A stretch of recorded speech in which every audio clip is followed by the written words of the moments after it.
नमस्कार। मैं हूँ ओमकारनाथ शास्त्री। आज मैं आपके सामने यहाँ पर कक्षा 9वीं की संस्कृत की पुस्तक में दूसरा पाठ प्रस्तुत करने जा रहा हूँ।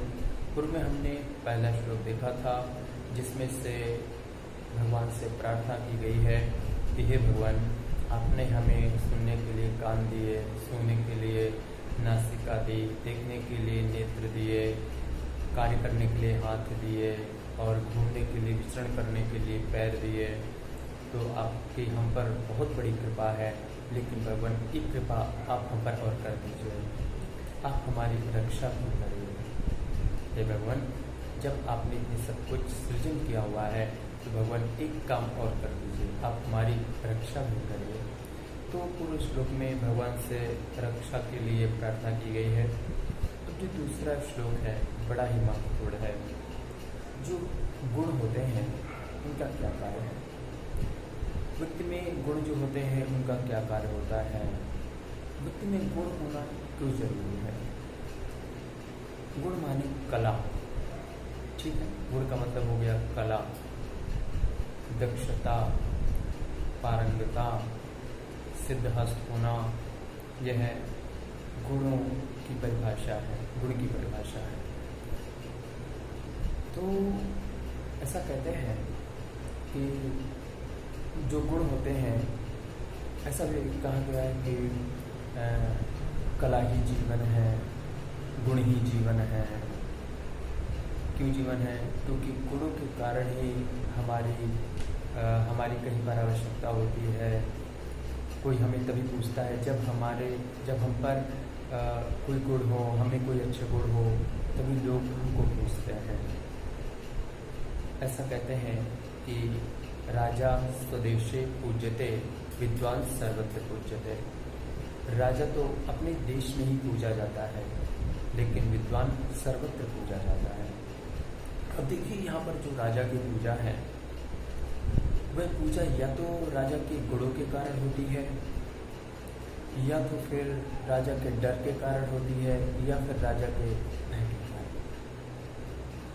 चाहे वो डर के कारण पूजा जाता हो राजा, चाहे वो गुणों के कारण पूजा जाता हो, अथवा किसी भी कारण से पूजा जाता हो, लेकिन बात तो ऐसी है कि राजा की जो पूजा होती है वह स्वदेश में ही होती है, अन्य देश में उसकी पूजा नहीं होती है।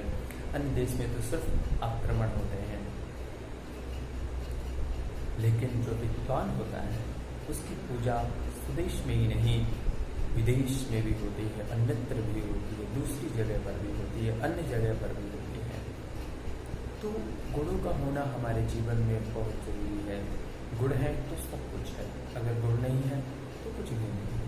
चलिए, इस गुणों के महत्व को समझने के लिए हम इस दूसरे श्लोक को पढ़ते हैं। गुणा कुर्वन्ति दूतत्वं दूरे विवसतां सतां, कीर्तिकी गन्धमाघ्राय स्वयमायान्ति षट्पदाः। गुणाः कुर्वन्ति दूतत्वं दूरे विवसतां सतां, कीर्तिकी गन्धमाघ्राय स्वयमायान्ति षट्पदाः। अच्छा, एक चीज़ हम आपको बताना चाहते हैं कि जो गुणाः कुर्वन्ति, जो गुणाः के आगे विसर्ग लगा हुआ है और उसके आगे का लिखा हुआ है, कुर्वन्ति का लिखा हुआ है, तो जो विसर्ग के बाद का खा लिखा होता है तो उसका उच्चारण इस तरीके से करते हैं, गुणाः कुर्वन्ति, गुणाः कुर्वन्ति। तो यहाँ पर जो है इसको इसी तरीके से पढ़ेंगे। गुणाः कुर्वन्ति दूतत्वं दूरे विवसतां सतां, कीर्तिकी गन्धमाघ्राय स्वयमायान्ति षट्पदाः। इसमें कहते हैं कि जो गुण होते हैं वे दूत का कार्य करते हैं। जो गुण होते हैं वे दूत का कार्य करते हैं। दूत का कार्य क्या होता है? दूत का कार्य क्या होता है? संदेश ले जाना, मैसेज देना दूत का कार्य होता है। तो जो गुण होते हैं ना, वे सज्जनों के लिए दूत का कार्य करते हैं। दूत जो होते हैं वे 3 प्रकार के होते हैं, उत्तम, मध्यम, अधम। लेकिन इसकी जो विस्तृत चर्चा है, दूध के विभागों की जो विस्तृत चर्चा है उसको फिर कभी देखेंगे। लेकिन अभी तो आप इतना ही समझिए कि जो दूत होते हैं, उसका दूत जो होता है उसका कार्य होता है संदेश ले जाना। संदेशवाहक जो होता है वह दूत कहलाता है, उसे दूत कहते हैं। तो कह रहे हैं कि जो गुण होते हैं वे दूत का कार्य करते हैं। सज्जनों के जो गुण होते हैं वे दूत का कार्य करते हैं। कैसे? दूरी व्यवस्था से सज्जनों के दूर विद्यमान रहने पर, सज्जनों के दूर विद्यमान रहने पर उनके गुण ही दूत का कार्य करते हैं। माने उनके जो गुण होते हैं, सज्जन भले ही चाहे कितनी भी दूर रह रहे हों, लेकिन उनमें जो गुण होता है, सज्जनता उनकी जो गुण होता है, उनकी जो कृपा उनकी जो गुण होता है, जो उनकी करुणा उनकी गुण होते हैं, तो क्या कहते हैं कि ये गुण ही व्यक्ति को खींच करके उनके पास ले आते हैं। कहते अरे वो स्वामी जी वहाँ पर रुके हुए हैं, चलिए उनसे मिलने चलते हैं। क्यों? क्योंकि उनकी सज्जनता उनका गुण है, तो लोग वैसे ही उनकी ओर खींचे हुए चले आते हैं। कैसे खींचे हुए चले आते हैं? वहाँ सज्जन तो नहीं गए उनके पास, संत तो उनके पास नहीं जाते जनता में, लेकिन जनता उनकी ओर खींची हुई चली जाती है। क्यों? क्योंकि सज्जन व्यक्ति के पास साधु संत जो होते हैं, सज्जन जो व्यक्ति होते हैं, उनके गुण ही उनका दूत का कार्य करते हैं। गुण नहीं, सज्जनों के गुण नहीं, साधु संतों के गुण ही व्यक्ति को अपनी ओर खींचे हुए ले आते हैं। किस तरह ले आते हैं? उसी तरह से ले आते हैं जिस तरह से कीर्ति गंधमाघ्राय स्वयं मायांति षट्पदाः। जिस प्रकार से कीर्ति के गंध का आस्वादन करने के लिए, केतकी के पुष्पों के गंध का आस्वादन करने के लिए षट्पदाः मधुमक्खियाँ स्वयं ही दौड़ी हुई चली जाती हैं।